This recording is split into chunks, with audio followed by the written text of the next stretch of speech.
Bonjour et bienvenue dans cette toute nouvelle vidéo pour Flair for French. Aujourd'hui, je vais encore vous parler de trois faux amis, donc des mots qui s'écrivent peut-être de la même façon, qui se prononcent peut-être de la même façon en français et en anglais, mais qui n'ont pas du tout le même sens dans les deux langues. Le premier mot d'aujourd'hui, le premier faux ami, c'est le mot formidable ou formidable. En anglais, formidable, c'est quelque chose qui impressionne, qui est un petit peu intimidant. En français, formidable, ça n'a pas vraiment le même sens, c'est d'ailleurs très très positif, ça veut dire que c'est incroyable, c'est super.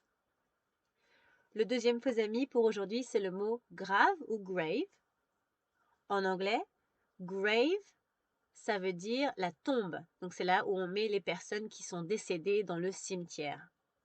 Donc grave en français, ça veut bien sûr dire que c'est quelque chose de très sérieux, si quelque chose est grave. Ça peut aussi vouloir dire qu'on a la voix plutôt basse quand on parle de la voix, donc avoir une voix grave, d'accord, au contraire de la voix aiguë, Et enfin, le troisième faux ami pour aujourd'hui, c'est le mot pain et pain. En anglais, le mot pain, ça veut bien sûr dire la douleur. On a mal quelque part, we have pain somewhere. En français, le mot pain, qui est bien sûr prononcé d'une manière totalement différente, mais qui s'écrit exactement de la même manière, n'a rien à voir avec la douleur. C'est bien sûr l'aliment que l'on consomme comme la baguette. Bread en anglais. C'était mes trois faux amis pour aujourd'hui. J'espère qu'ils vous ont plu. Si vous ne suivez pas encore ma page YouTube, n'oubliez pas de la suivre en cliquant ici.